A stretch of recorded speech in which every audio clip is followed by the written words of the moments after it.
अगर आपका favourite batsman बहुत ज्यादा रन बना देता है, अगर आपकी फेवरेट टीम जीत जाती है तो आपको कितनी खुशी मिलती है।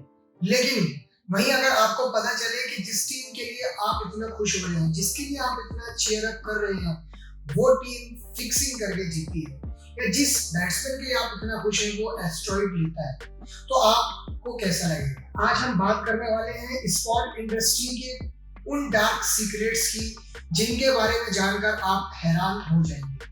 और इस वीडियो को लास्ट तक जरूर देखिएगा, क्योंकि जिन प्लेयर की मैं बात करने वाला हूँ शायद वो आपके फेवरेट्स रहे हों। तो चलिए शुरू करते हैं। सबसे पहले हम बात करते हैं मैक्रो लेवल प्रॉब्लम की, एक ऐसी प्रॉब्लम जो सिरदर्द है हर एथलीट या हर प्लेयर के लिए जो भी अपने टैलेंट को दुनिया के आगे दिखाना चाहता है। ये प्रॉब्लम है करप्शन की। कॉमनवेल्थ गेम एक ऐसा प्लेटफॉर्म है जो किसी भी प्लेयर के लिए या किसी भी कैंडिडेट्स के लिए बहुत मायने रखता है, क्योंकि इसके जरिए वो पैसा भी, नेम भी, फेम भी, लगभग सारी चीजें वो कमा सकता है। हालांकि प्लेयर का पैशन होता है कि अपने टैलेंट को दुनिया के आगे दिखा सके, मेन चीज तो ये है, बाकी सारी चीजें तो इसके साथ में चलती है। तो कहीं ना कहीं वो कॉमनवेल्थ गेम के जरिए से सारी दुनिया को अपना टैलेंट दिखा पाता है। लेकिन वहीं अगर गवर्नमेंट ऑफिशियल्स ही करप्शन करने लग जाए, वही अगर ऐसी चीजें करने लग जाएंगे, तो प्लेयर अपना जो असली टैलेंट है शायद वो दुनिया के आगे नहीं दिखा पाता इन्हीं सब चीजों को देखते हुए, क्योंकि ये चीजें कहीं ना कहीं किसी भी प्लेयर या किसी भी कैंडिडेट को काफी मात्रा में इफेक्ट करती है, जिसका असर सीधा उसकी परफॉर्मेंस पर भी पड़ता है। अगर कॉमनवेल्थ गेम की बात हो रही है तो चलिए हम बात करते हैं 2010 के कॉमनवेल्थ गेम की, जो कि हुआ था दिल्ली में, कि किस तरीके से यहाँ पर इतनी अपॉर्चुनिटीज प्लेयर को मिली लेकिन वो उसका सही तरीके से यूज नहीं कर पाए। किस वजह से? करप्शन की वजह से। आपको बता दें कॉमनवेल्थ गेम 2010 जो दिल्ली में हुआ, उसमें लगभग 70,000 करोड़ का स्कैम किया गया था। ये भारत के बड़े से बड़े स्कैमों में से एक स्कैम है, जिसकी वजह से भारत को बाकी देशों के आगे शर्मसार होना पड़ा था। टाइम्स ऑफ इंडिया की एक रिपोर्ट के मुताबिक लगभग 50% फंड ही सिर्फ इस इवेंट के ऑर्गेनाइजेशन में यूज हुआ था, बाकी का 50% लगभग ऑफिशियल की जेबों में गया था। सेंट्रल विजिलेंस कमीशन की एक रिपोर्ट के मुताबिक जो भी इक्विपमेंट, जो भी स्पोर्ट्स इक्विपमेंट प्लेयर्स को दिए जाने थे, उसका कॉन्ट्रैक्ट हुआ था सिविल स्टाइलिंग नाम की एक कंपनी के साथ में, जिसकी कॉस्ट आई लगभग 141 करोड़ का ये कॉन्ट्रैक्ट था। लेकिन जिसकी एक्चुअल लागत लगभग 95 करोड़। इसी तरीके से कॉमनवेल्थ गेम्स के अथॉरिटीज ने जो प्लेयर को रहने की व्यवस्था की थी, वो सबके लिए स्पेसिफिक होटल्स प्रोवाइड किए गए थे, लेकिन कहीं ना कहीं उन प्लेयर को फोर्स करके बहुत ही लो कैटेगरी होटल्स में, बहुत ही बेकार से होटल्स में रहने के लिए उन्हें मजबूर किया गया। इस स्कैम ने सिर्फ एथलीट्स को नहीं बल्कि भारत को भी सारी दुनिया के आगे शर्मसार कर दिया था। भारत की सारी दुनिया के आगे नाक कट गई थी, क्योंकि सारे लोगों का ध्यान फिर प्लेयर की परफॉर्मेंस से हटकर इस तरीके की कंट्रोवर्सीज पर हो गया था। वहीं अब हम बात करेंगे गवर्नमेंट की पॉलिसीज और नेपोटिज्म के बारे में। अगर बात की जाए इंटरनेशनल लेवल पर, तो ये चीज और भी काफी मात्रा में एम्पलीफाई हो जाती है। अगर एक एग्जांपल के तौर पर हम समझे तो ये चीज देखी गई 2016 के कॉमनवेल्थ गेम, तो ये चीज देखी गई 2016 के रियो ओलंपिक्स में, जहां इंडियन ओलंपिक एसोसिएशन के वाइस प्रेसिडेंट ने अपने बेटे को चीफ मेडिकल ऑफिसर बनाकर भेजा था। हालांकि वो रेडियोलॉजिस्ट थे, उन्हें मेडिकल स्पोर्ट्स के बारे में कोई भी किसी तरीके की जानकारी नहीं थी, उसके बावजूद भी उन्हें भेजा गया। और ये सिर्फ इंटरनेशनल लेवल पर ही, डोमेस्टिक लेवल पर भी इस तरीके की चीजों को काफी ज्यादा देखा जाता है। अगर हम बात कर रहे हैं जॉर्ज बिनी के बेटे स्टुअर्ट बिनी की, जिन्हें इंडियन नेशनल टीम में काफी बार जगह दी गई, काफी बार उन्हें मौका दिया, लेकिन उन्होंने हर बार निराश ही किया। आखिरकार उन्हें इंडियन नेशनल टीम से हटा दिया गया। वहीं अगर उनकी जगह किसी नए टैलेंट को, किसी अच्छे टैलेंट को मौका दिया जाता, तो कहीं ना कहीं वो अपने साथ साथ अपने देश का नाम भी रोशन कर सकता था। और ये चीजें सिर्फ हायर लेवल पर ही नहीं, बल्कि आप स्टेट लेवल पे देख लीजिए, आप डिस्ट्रिक्ट लेवल पे, आप जोनल लेवल पर, सिटी लेवल पर, हर लेवल पर आपको ये चीजें देखने के लिए मिलेंगी, जहां नए प्लेयर्स को, नए कैंडिडेट्स को, नए टैलेंट को इस तरीके की सिचुएशन से होकर गुजरना पड़ता है। वहीं हम बात करेंगे अब मर्डर की।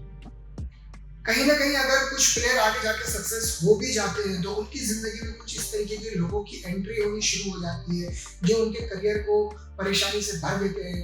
कई प्लेयर्स का तो करियर तक खत्म कर देते हैं। लगभग इस तरीके की घटना की हम बात करेंगे जो कि अभी हाल फिलहाल में आपने देखा पहलवान सुशील कुमार की, जहां दिल्ली पुलिस ने उनके ऊपर आरोप लगाते हुए उन्हें गिरफ्तार किया गया हत्या के आरोप में।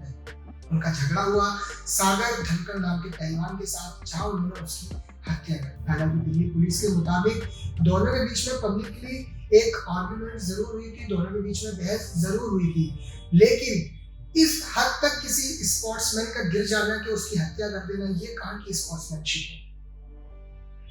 रीजन चाहे जो भी रहा हो, आपकी इमेज खराब हो रही हो, इस चीज का आपको डर हो या कुछ भी रीजन रहा हो, लेकिन इतना ज्यादा नीचे गिर जाना ये बात समझ से बाहर। तो चलिए अब हम बात करते हैं फिक्सिंग की। आपने देखा होगा रेसलिंग की दुनिया में इस चीज का नाम आपने काफी सुना होगा कि इसमें की फिक्सिंग हो, इसकी फिक्सिंग हो, लेकिन क्या आप जानते हैं कि जो आपका मोस्ट फेवरेट गेम है, सबसे ज्यादा देखा जाने वाला, खेला जाने वाला गेम है क्रिकेट, उसमें भी फिक्सिंग जैसी चीज होती है। जी हाँ, बिल्कुल। अगर हम बात करें मोहम्मद अजहरुद्दीन की, जो लगभग 1989 से लेकर 2000 के बीच में इंडियन टीम के कप्तान भी रहे थे, उनके ऊपर भी फिक्सिंग के आरोप लगे और बीसीसीआई ने उन्हें जिंदगी भर क्रिकेट खेलने के लिए बैन कर दिया।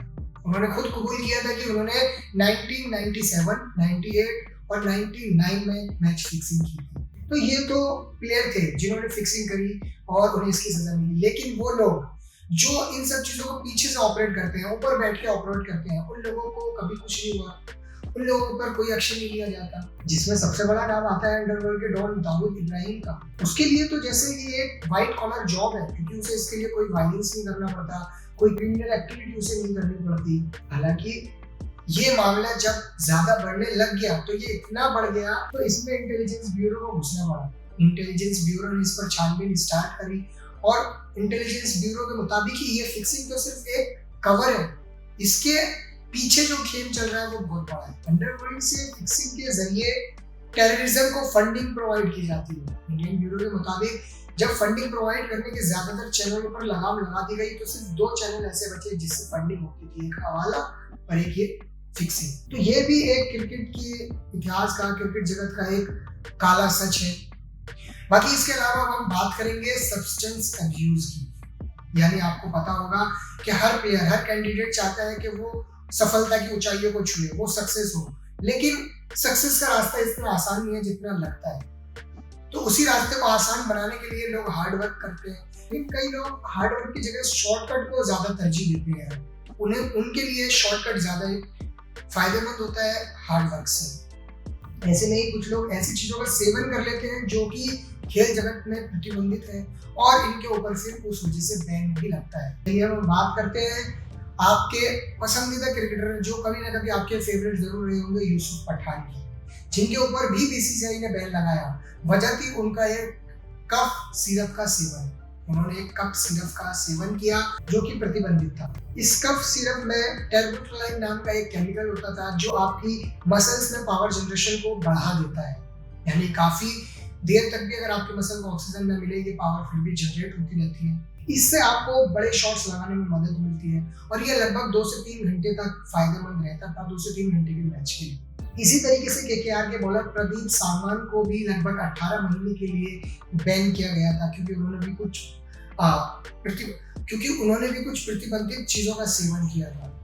तो आप खुद सोचिए कि अगर क्रिकेट जैसी चीज है, क्रिकेट जैसा इतना अच्छा गेम है, प्रोफेशनल गेम है, जेंटलमैन्स का गेम इसे कहा जाता है, इसमें अगर कोई प्लेयर इस तरीके की चीजों का सेवन करता है या फिक्सिंग करके खेलता है तो सामने वाली टीम के साथ ये चीज कितना अनफेयर होगी। तो ये थी स्पोर्ट इंडस्ट्री से जुड़ी कुछ डार्क सीक्रेट्स की बातें, कुछ काला सच जो शायद इससे पहले आपको ना पता हो। तो इस तरीके की और जानकारी पाने के लिए आप हमारे साथ बने रहिए हमारे चैनल पर।